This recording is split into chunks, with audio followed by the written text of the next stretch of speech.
किरण सिंह। मैं आप लोगों को एक कहानी सुनाती हूँ। कहानी का जो नाम है वो है कि बिना जाने समझे किसी को भी सजा देना।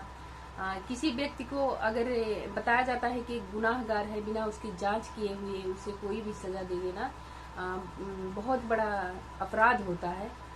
कभी भी बिना जाने, बिना समझे, बिना जांच किए हुए किसी भी व्यक्ति को अपराधी मान लेना बहुत गलत है। कहानी हमारी वहीं से शुरू होती कि एक राज्य में एक राजा राज्य करते थे। उनके 3 बेटे थे। तो जैसे जैसे उनकी उम्र होने लगी, उन्हें एक चिंता होने लगी कि हम किस बेटे को अपने राजभार संभाले, कौन इसका उत्तराधिकारी बन सकता है। एक परीक्षा के तौर पे उन्होंने अपने 3 बेटों को बुलाया और उनसे कहा कि अगर कोई गुनाहगार व्यक्ति तुम्हारे सामने आता है, कोई लेके आता है, तो उसे क्या करोगे। सबसे पहले बड़े बेटे को जवाब देना था। उसने जवाब दिया कि पिताजी हम सजाए मौत दे देंगे। दूसरे बेटे का नंबर आया। उसने कहा कि पिताजी जो दुनिया की कड़ी से कड़ी सजा होगी उस व्यक्ति को हम वही सजा देंगे। तीसरे बेटे का जब नंबर आया तो उसने बताया कि पिताजी पहले हम जांच करवाएंगे कि वो उसने अपराध किया भी है या नहीं, क्योंकि हम किसी निर्दोष को सजा नहीं दे सकते।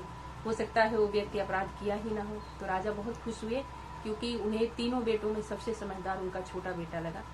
पर उन्हें ये कहते हुए दुख हो रहा था कि तुम दोनों समझदार नहीं हो, तुम राजभार के काबिल नहीं हो, ये नहीं कह सकते थे। तो उन्होंने एक कहानी सुनाई। कहानी क्या थी कि किसी नगर में एक राजा राज्य करते थे। उन्होंने एक तोते को पाल रखा था। तोता अपने मालिक से बहुत प्रेम करता था और राजा अपने तोते से बहुत प्रेम करते थे।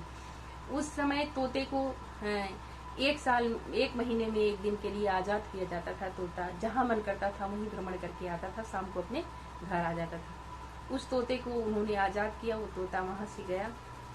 उसने देखा कि कहीं पे कुछ फल मिल रहे हैं। वो फल हैं अमृत फल, जिसे खाकर इंसान कभी मर ही नहीं सकता। उसने मन में अपनी एक इच्छा की कि अगर ये फल हम अपने मालिक को ले चलेंगे, अपने राजा को देंगे, तो हमारे राजा को अमृत तो प्राप्त हो जाएगा, बहुत अच्छा रहेगा। उसने वो फल लिया और फल लेके आ रहा था कि रास्ते में उसे कहीं नींद आ गई, सो गया फल रखकर। और इतने में रात में सर्प आया। सांप ने उस फल को खा लिया और फल जो है वो जहर बन गया, क्योंकि उस सांप का जहर उस फल के अंदर चला गया।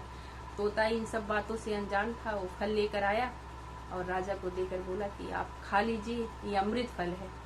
राजा बहुत खुश हुए। वो खाने जा रहे थे। उनके जो सलाहकार थे, मंत्री थे, उन्होंने बोला कि किसी का इतने दूर से लाकर फल देना और बिना जांच किए आपका खाना गलत होगा, पहले इस फल की एक बार जांच करवाई जाए। एक कुत्ते को फल खिलाया गया, कुत्ता मर गया। राजा को लगा कि तोता हमें मारने के चक्कर में लगा था। उन्होंने तलवार से उसका सर काट दिया और तोता मर गया।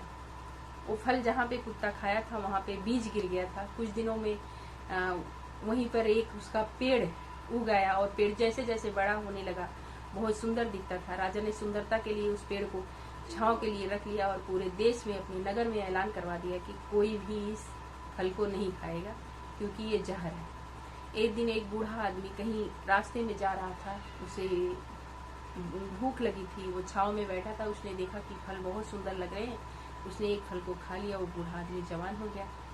जब राजा ने देखा कि बूढ़ा आदमी जवान हो गया तो ये जहर नहीं था, अमृत फल था, उन्हें अपनी करनी पर बहुत पछतावा हुआ।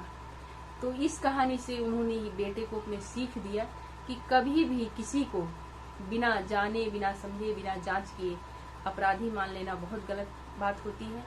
और इसलिए मैं अपना राज्यभार अपने तीसरे बेटे को देता हूँ। बहुत बहुत